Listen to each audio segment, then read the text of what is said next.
Elke maatschappelijke verschuiving begint met een subtiele verandering in taal. Niet met een wetsvoorstel, niet met een debat in de Tweede Kamer, maar met een woord dat ineens opduikt in academische papers, beleidsnotities of activistische kringen.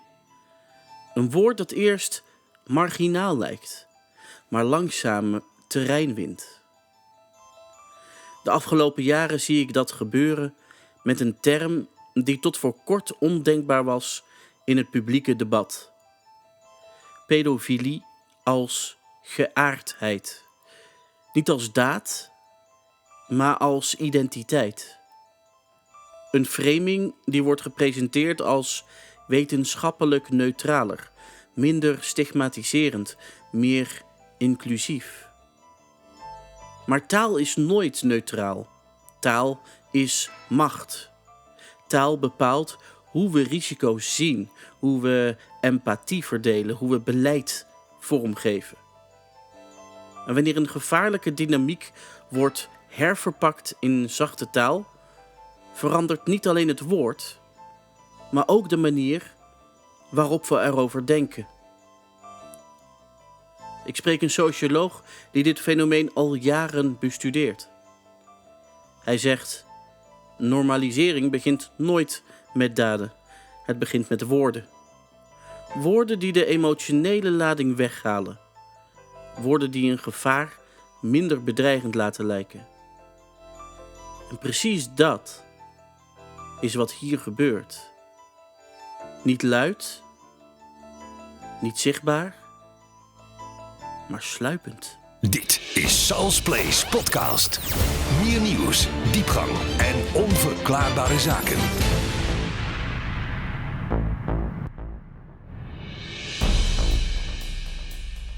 Om te begrijpen waarom deze verschuiving zo gevaarlijk is, moeten we terug naar een periode waarin Nederland progressiever wilde zijn dan de rest van de wereld.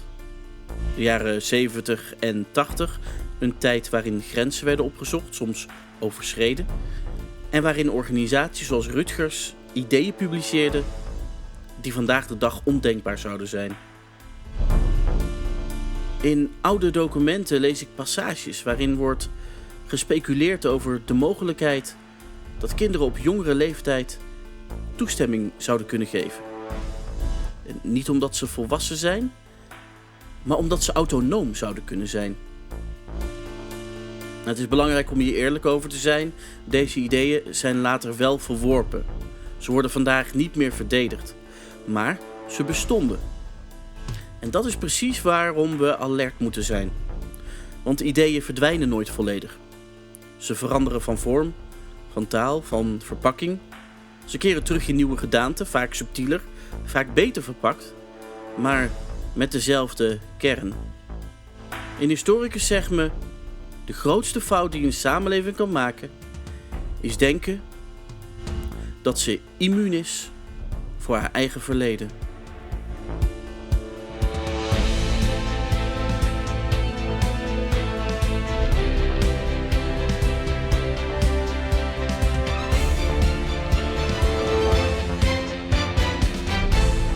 In internationale discussies duikt steeds vaker de term MAP, Minor Attracted Person, op.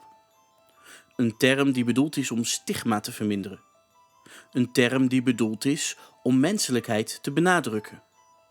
Maar woorden hebben consequenties.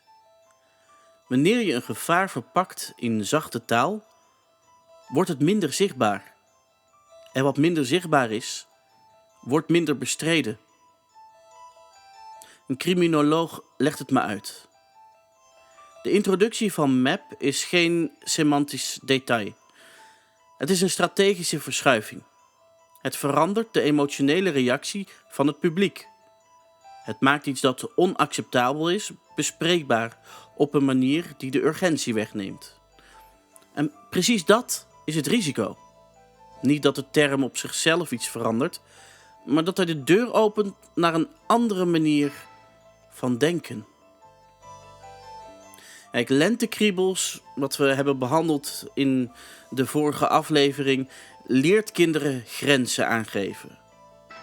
Maar grenzen aangeven is niet hetzelfde als grenzen begrijpen. Een kind kan nee zeggen zonder te begrijpen waarom. Maar een kind kan ook ja zeggen zonder te begrijpen wat er gebeurt. En dat brengt ons bij de vraag die bijna niemand hardop durft te stellen. Wat gebeurt er als een rechter in de toekomst zegt dat een kind toestemming gaf? Niet omdat de wet dat nu toestaat, dat doet het niet. Maar omdat taal, ideologie en beleid langzaam verschuiven. Een jurist zegt me: het recht verandert niet door revoluties, het verandert door interpretaties. En interpretaties beginnen altijd bij taal. Als je met juristen spreekt, valt één ding op. Het recht is veel pessimistischer over mensen dan wij in het dagelijks leven zijn. Waar wij graag geloven in goede bedoelingen, gaat het recht uit van machtsmisbruik, druk, manipulatie en ongelijkheid. En nergens is dat zo zichtbaar als in de manier waarop het recht naar kinderen kijkt. In zowel Nederland als België is het uitgangspunt helder. Kinderen zijn niet in staat om juridisch geldige toestemming te geven aan een volwassene voor seksuele handelingen. Punt. Niet omdat kinderen dom zijn of niet omdat ze geen gevoelens hebben, maar omdat het recht uitgaat van 3 harde realiteiten. We hebben de cognitieve beperking. Een kind kan de gevolgen op lange termijn niet overzien. We hebben het machtsverschil. Een volwassene heeft altijd meer invloed, status, ervaring en controle. En afhankelijkheid. Kinderen zijn emotioneel, praktisch en vaak financieel afhankelijk van volwassenen.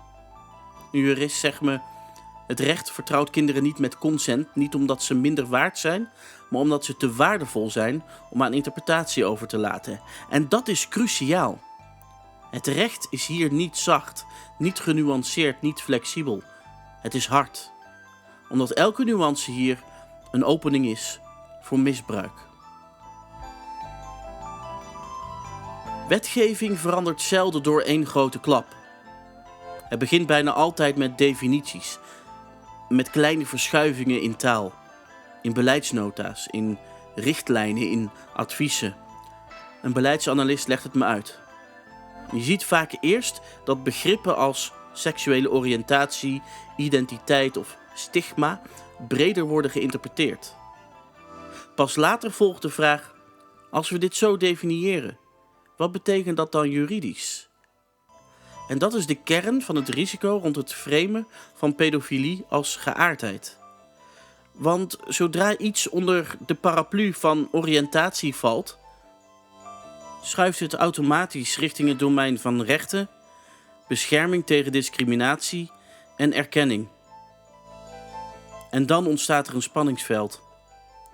Aan de ene kant het beschermen van mensen tegen stigma. Aan de andere kant het beschermen van kinderen tegen risico.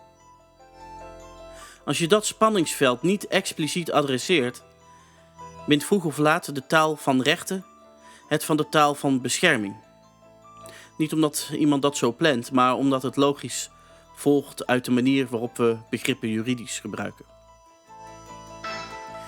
In sommige landen zie je een beweging ontstaan waarin bepaalde vormen van therapie of begeleiding voor mensen met pedofiele gevoelens onder druk komen te staan. Niet omdat die hulp schadelijk is, maar omdat ze wordt gezien als conversie of onderdrukking van identiteit.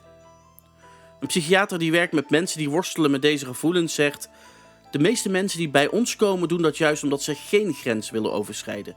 Ze zijn bang voor zichzelf. Ze willen controle, remming, structuur.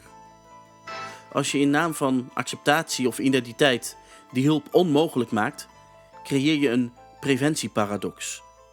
Je erkent een identiteit, maar je ontneemt de mogelijkheid om met risico om te gaan. De psychiater is scherp. Je kunt niet tegelijk zeggen: dit is wie je bent en we mogen je niet helpen om er veilig mee om te gaan. Dat is geen emancipatie, dat is een tijdbom. Ik vraag een strafrechtjurist naar het scenario dat bijna niemand hardop durft uit te spreken. Wat Als een rechter in de toekomst geconfronteerd wordt met een zaak waarin een kind zegt: ik wilde het zelf. Hij zucht. Formeel is de wet duidelijk. Kinderen kunnen geen geldige toestemming geven. Maar in de praktijk speelt de interpretatie altijd een rol. Was er dwang? Was er misleiding? Was er sprake van een relatie? Hoe oud was het kind? En hoe oud was de volwassene? Hij schetst een scenario waarin taal rond geaardheid is genormaliseerd, hulp is beperkt en consent bij kinderen in het publieke debat is vervaagd. In zo'n context, zegt hij, wordt het makkelijker voor een verdediging om te zeggen: het kind was rijp, het kind wilde het kind begreep het. En dan verschuift de discussie van dit mag nooit naar hoe uitzonderlijk was deze situatie. En precies daar, in die uitzonderingen, ontstaan precedenten.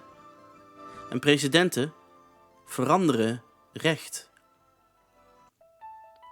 Een kinderpsycholoog die ik spreek maakt een onderscheid dat alles verandert. Ze zegt: je moet bij kinderen 3 dingen uit elkaar houden.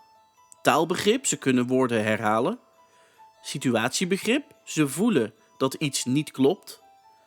En machtsbegrip, ze doorzien dat een volwassene iets van hen wil dat niet in hun belang is. De meeste kinderen hebben taalbegrip. Sommige kinderen hebben situatiebegrip. Maar bijna geen enkel kind heeft echt machtsbegrip. Dat betekent dat een kind dit is mijn lichaam kan zeggen, nee kan oefenen in een rollenspel, maar nog steeds geen idee heeft wat de volwassene met die woorden kan doen. De psycholoog zegt: als je consent bij kinderen serieus wil nemen, moet je erkennen dat ze in een spel meedoen waarvan ze de regels niet kennen, tegen een tegenstander die de regels heeft gemaakt. We hebben de neiging om consent te zien als een rationele keuze. Maar bij kinderen is consent vaak een emotionele reflex. Een leraar vertelt me: kinderen zeggen ja om 100 redenen die niets met willen te maken hebben. Ze willen aardig gevonden worden. Ze willen geen ruzie. Ze willen niet dat een volwassene boos wordt. Ze willen erbij horen. Een kind kan ja zeggen uit angst, uit loyaliteit, uit verwarring, uit behoefte aan aandacht. En dan is de vraag: is dat consent? De psycholoog is duidelijk. Als je de ja van een kind juridisch of moreel gaat wegen alsof die gelijkwaardig is aan de ja van een volwassene, maak je een categoriefout. Je verwart emotionele reflex met geïnformeerde toestemming. In bepaalde activistische en academische kringen zie je een denkfout ontstaan. De veronderstelling dat als een kind woorden kan gebruiken, het ook de concepten begrijpt. Een socioloog zegt: er is een naïef geloof dat taal gelijk staat aan bewustzijn. Dat als een kind kan zeggen ik bepaal zelf, het ook echt begrijpt wat dat betekent in een machtsrelatie met een volwassene. Maar ontwikkelingspsychologie laat iets anders zien. Kinderen kunnen complexe zinnen vormen, maar hebben geen volwassen risicoperceptie.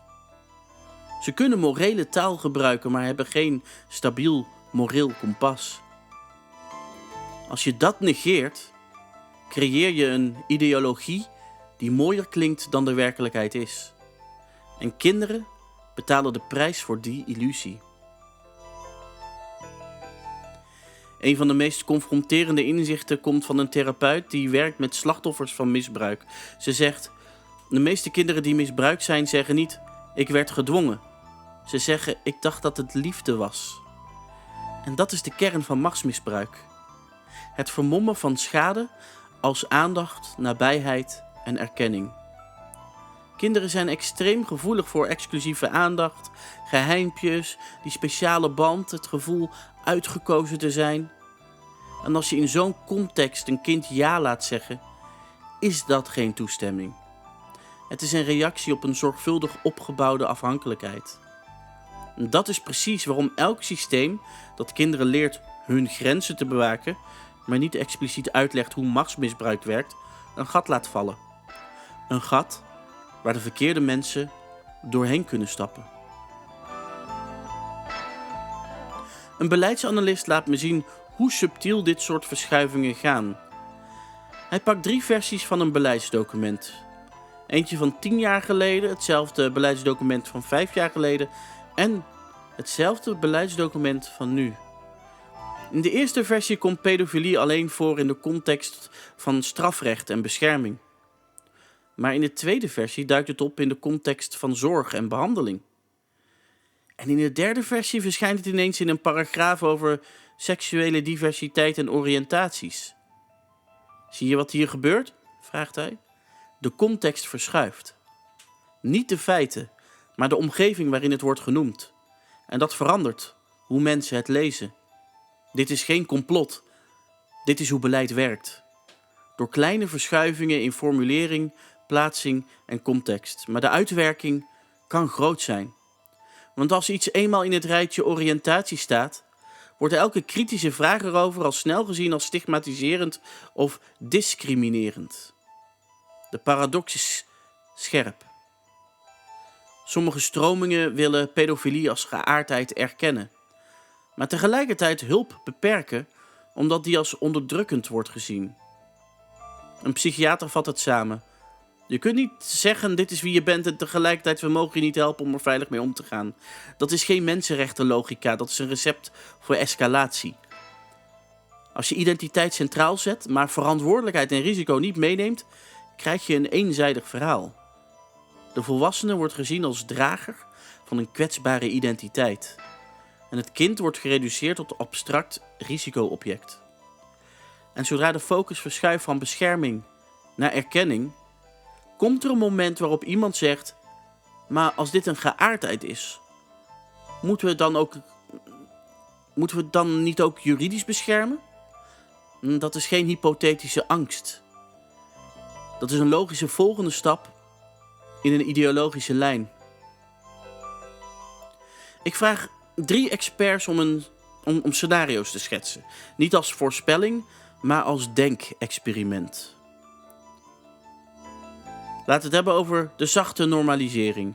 Pedofilie wordt in taal steeds vaker naast andere oriëntaties gezet. Niet strafbaar, maar complex. Het gevolg? Maatschappelijke alertheid daalt en morele verwarring stijgt. Dan heb je de juridische erosie.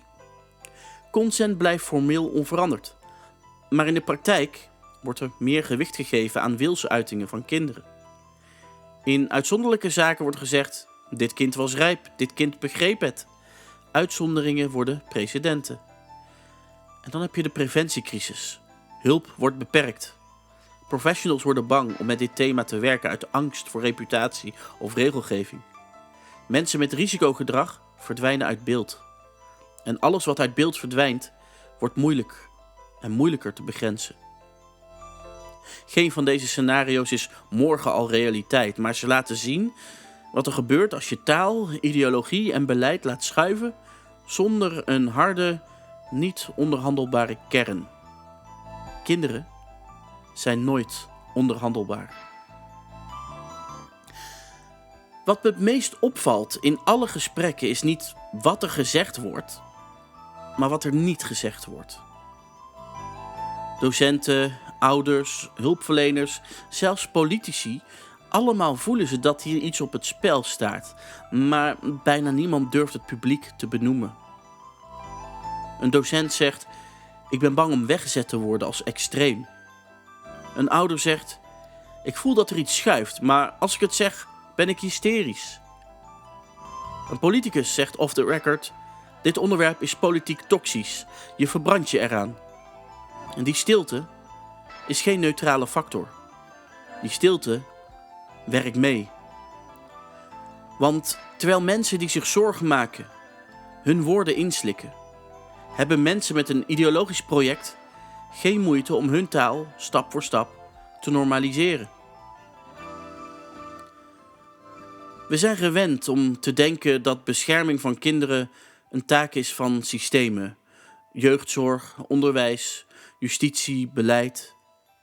Maar uiteindelijk begint bescherming ergens anders. Bij de morele grens die mensen zelf durven trekken. Een kinderrechtenexpert zegt, je kunt nog zulke mooie wetten hebben. Als een samenleving moreel verward raakt, worden die wetten uitgehold in de praktijk. De vraag is dus niet alleen, wat staat er in de wet? Maar ook, wat vinden we nog vanzelfsprekend onaanraakbaar? Als we toestaan dat pedofilie in taal wordt genormaliseerd, dat hulp wordt beperkt, dat consent bij kinderen wordt vervaagd, dan is de vraag niet of de wet morgen verandert. De vraag is, hoeveel morele weerstand is er nog over als het ooit zover komt? Ik eindig niet met paniek, maar met helderheid. Dit is geen oproep tot heksenjacht, geen pleidooi voor hysterie, geen uitnodiging tot angst. Dit is een pleidooi voor heldere taal. Pedofilie is geen neutrale geaardheid, maar een risicofactor die altijd in relatie tot kinderen staat. Onvoorwaardelijke bescherming. Kinderen kunnen nooit juridisch, moreel of psychologisch consent geven aan een volwassene. Volwaardige hulpverlening. Mensen met risicogedrag moeten juist wel geholpen kunnen worden, omdat preventie geen luxe is, maar noodzaak. En morele moed. Durven zeggen, dit gaat te ver, nog voordat de wet achterloopt. Bescherming begint niet in Den Haag of Brussel. Bescherming begint bij mensen die weigeren mee te gaan in taal die gevaar verpakt als nuance. Zolang die mensen blijven spreken, blijft er een grens. En zolang die grens er is er hoop. Bedankt voor het luisteren naar Sal's Place podcast. Graag tot de volgende keer. Tot zover Sal's Place podcast. Volgende week meer. Kijk voor het laatste nieuws op salsplace.nl.